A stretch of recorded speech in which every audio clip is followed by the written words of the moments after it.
In this painting of the famous French painter Gerard Giraud, Three Masters and the Fat Gooses, one can see three people sitting in this table. The person on the right is Franz Kafka. The person on the left is Borges. But who is the person in the middle? That will be the center of our topic today. None other than Monsieur Chouchani, the only alias we know of this enigma right now.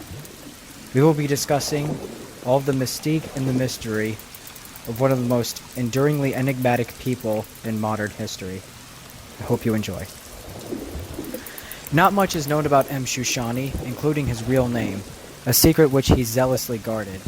His origins are completely unknown, and his gravestone, located in Montevideo, Uruguay, where he died in January 1968, reads, "The wise Rabbi Chouchani of blessed memory."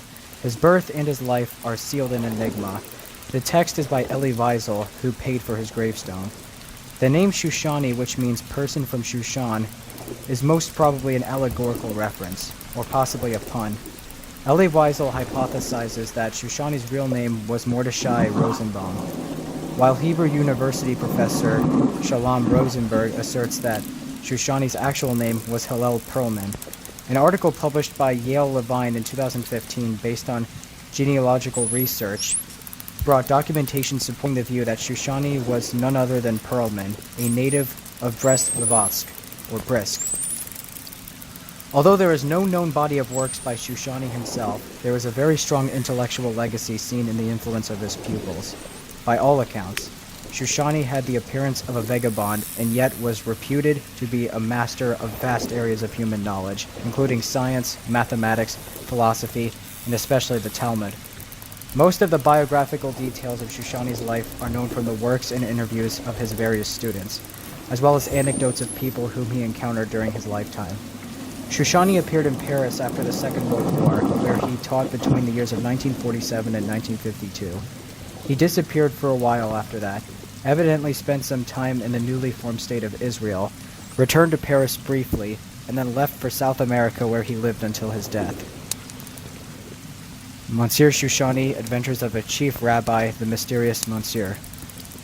A French journalist named Salmoun Malka wrote a 1994 book about him entitled, in English, Mr. Chouchani, The Riddle of a Teacher of the 20th Century.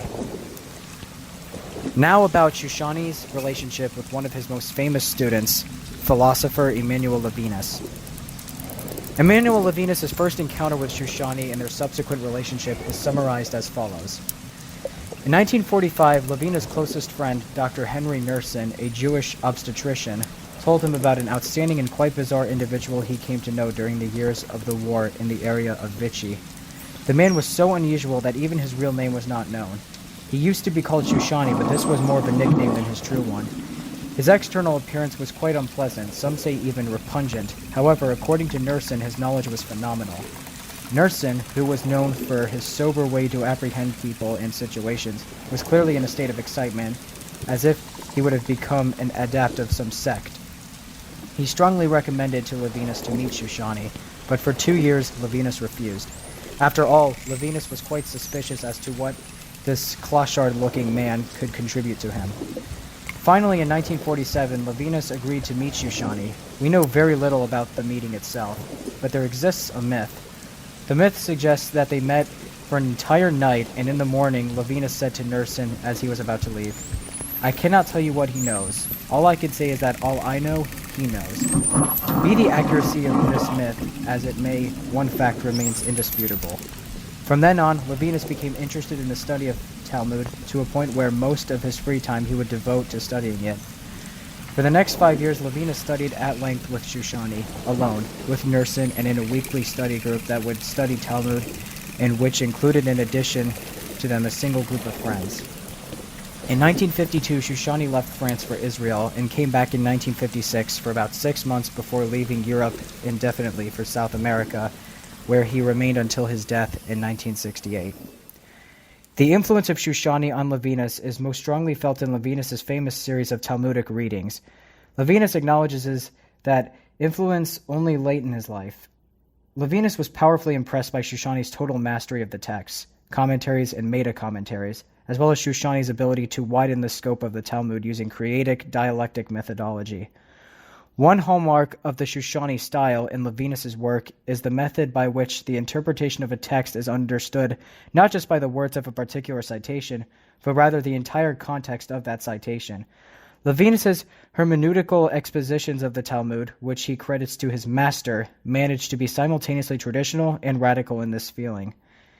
As a result of his studies with Chouchani, Levinas saw the ancient text of Talmud and its multiple layers of subsequent commentary not merely as a place where all that can ever be thought has been thought of already, but also as a framework for his reconciliation of ethics, phenomenology, and postmodernity. Elie Wiesel described his initial 1947 encounter with Chouchani in Legends of Our Times, Chapter 10.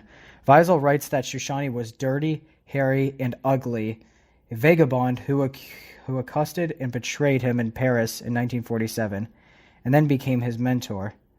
Wiesel wrote of him again in his memoir, All Rivers Run to the Sea, page 127 to 130. Wiesel credits Chouchani as being one of his most influential teachers. Thank you for listening, and hopefully one day more of this mystery will unfold.